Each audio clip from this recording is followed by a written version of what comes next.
എനിക്ക് അത്രയും കൂടിയൊന്നും വേണ്ട. ഇപ്പം നിലവിൽ ഈ ഇറങ്ങുന്ന എല്ലാ സിനിമകളും ഇപ്പോൾ നല്ല കണ്ടന്റ് ഓറിയന്റഡ് ആയിട്ട് ഉള്ളതുകൊണ്ട് ഇതെല്ലാം നന്നായിട്ട് പൊക്കൊണ്ടിട്ടിരിക്കുകയാണ്.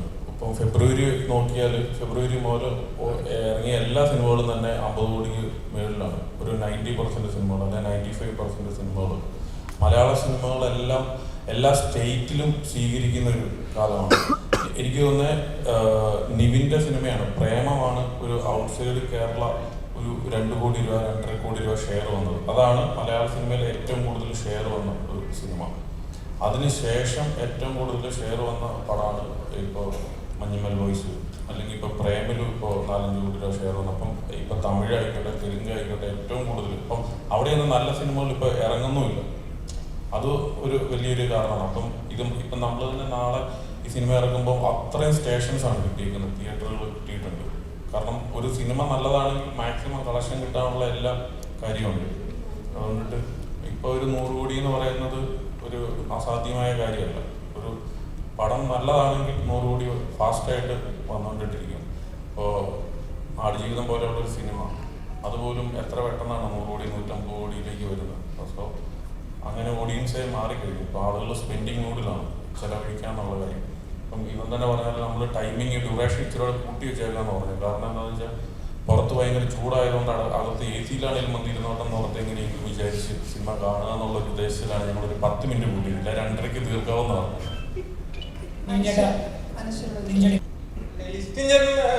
ഈ ചിത്രം പ്രൊഡ്യൂസ് ചെയ്യാന്നൊരു തീരുമാനത്തിലേക്ക് എത്തുന്നത് എങ്ങനെയായിരുന്നു? ഇപ്പൊ നിവിൻ ധ്യാൻ ചിത്രം ഞാനും അത് ആലോചിച്ചുകൊണ്ടിരിക്കുന്നു.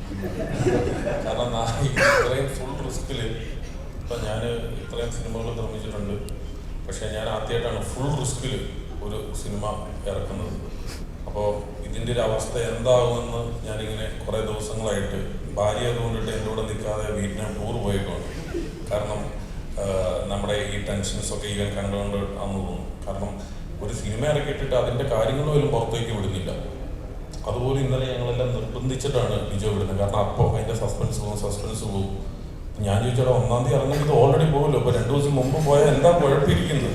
ഇല്ല, 2 ദിവസത്തോടെ വെയിറ്റ് ചെയ്യും. അപ്പം അങ്ങനെ ഞാൻ നിർബന്ധിച്ചതിൻ്റെ പേരിലാണ്. അപ്പം നിവിനും ഇതെല്ലാം കേട്ടോണ്ടിട്ടിരിക്കുകയാണ്. ഞാൻ അപ്പം നിവിനോടും പറഞ്ഞു, നിവിനെ ഇവൻ നമ്മളെ മൊത്തത്തിൽ പറ്റിച്ചുകൊണ്ടിരിക്കുകയാണെന്നൊരു സംശയമുണ്ട്, നമുക്ക് എത്രയും പെട്ടെന്ന് ഒരു പ്രസ് മീറ്റ് കൊടുക്കണം. അങ്ങനെ നിവിൻ പറഞ്ഞു ശരി, അപ്പം അങ്ങനെയാണ് ഒരു പ്രസ് മീറ്റ് തന്നെ നമുക്ക് വെക്കാന്നുള്ള ഒരു വാശിയുടെ പുറത്താണ് ഇന്ന് പ്രസ് മീറ്റ് പോലും വെച്ചത്. അല്ലെങ്കിൽ ഇന്ന് മിനിങ്ങാന്നിറങ്ങിയ ടീച്ചറും കാണത്തില്ല, ഇന്നത്തെ പ്രസ് മീറ്റും കാണത്തില്ല. അപ്പം ചിലപ്പോൾ എനിക്ക് ഡൗട്ട് നാളെ കഴിഞ്ഞ് ചിലപ്പോൾ ഞാനും കാണത്തില്ല.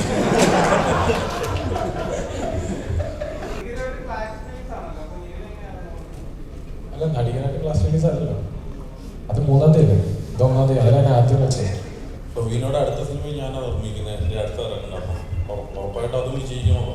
എല്ലാ സിനിമകളും വിജയിക്കണം, എല്ലാ സിനിമകളും നന്നായിട്ട് പൊക്കൊണ്ടിട്ടിരിക്കണല്ലോ. ഇനിയിപ്പോൾ നമ്മളിപ്പോൾ ടൊവിനോയുടെ പടം പരാജയപ്പെടാനായിട്ട് ആഗ്രഹിക്കുന്നില്ല.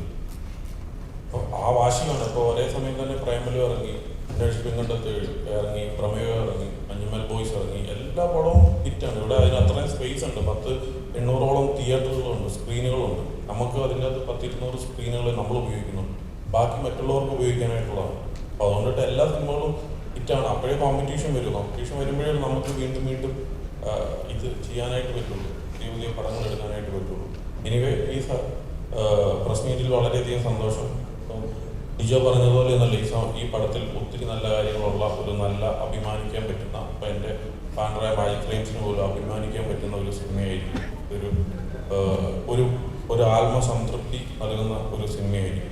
ആകെ പറ്റിയത് എന്താണെന്ന് വെച്ച് കഴിഞ്ഞാൽ ഇവൻ 50 ദിവസം 60 ദിവസം കൊണ്ടിട്ട് ഷൂട്ട് തീർക്കാന്ന് പറഞ്ഞിട്ട് 132 ദിവസം കൊണ്ടിട്ടാണ് ഷൂട്ട് തീർത്തത് എന്നുള്ളത് ഒഴിച്ചാൽ ബാക്കി സിനിമ പൂർണ്ണ സംതൃപ്തി തരുന്ന ഒരു സിനിമ തന്നെയാണ്. അവന് ടീസറിൻ്റെ അകത്ത് പോലും അതിൻ്റെ അകത്ത് മെൻഷൻ ചെയ്തു 36 ദിവസം എന്ന് പറഞ്ഞിട്ട് 86 ദിവസം നീ ഷൂട്ട് ചെയ്തവനാണെന്ന് നിവിനെ കൊണ്ട് പറയിച്ചു. അപ്പം ആൾക്കാർ വിചാരിച്ചു ഇത് 86 ദിവസമേ ഷൂട്ട് ചെയ്തുള്ളൂ. ഞാനിത് ബിസിനസ് ചെയ്യാനായിട്ട് ചെല്ലുമ്പോൾ ഭയങ്കര 130 ദിവസം ഷൂട്ട് ചെയ്തു എന്ന് പറയുമ്പോൾ ഇവൻ അവിടെ പറയിച്ചേക്കാണ് 86 ദിവസം കൊണ്ട്. അപ്പൊ അത്രയും ബുദ്ധിമാനായിട്ടുള്ള ഡയറക്ടറാണ് ഇത്. അതുകൊണ്ടിട്ട് സൂക്ഷിക്കണം. എന്തൊക്കെ പറഞ്ഞാലും ഇപ്പോൾ ഈ സിനിമ ചെയ്യാൻ എല്ലാവരും ആ കഥയിലും ആ ഇമോഷൻ്റെ ഒപ്പം നിന്നവരാണ്. പ്രൊഡ്യൂസർ ആയാലും ഹീറോ ആണെങ്കിലും റൈറ്റർ ആണെങ്കിലും ക്യാമറമാൻ ആണെങ്കിലും ഇത്രയും നാളത്തെ ആ ഒരു ജേണിയാണ് ഞങ്ങളുടെ സിനിമ.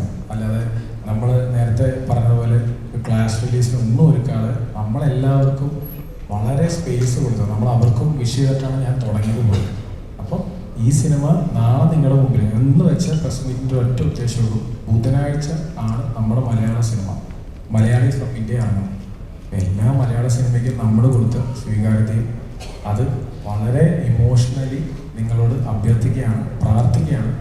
ഞങ്ങളുടെ കൂടെ ഉണ്ടാവണം, ഈ സിനിമ കാണണം, വിജയിപ്പിക്കണം. Thank you.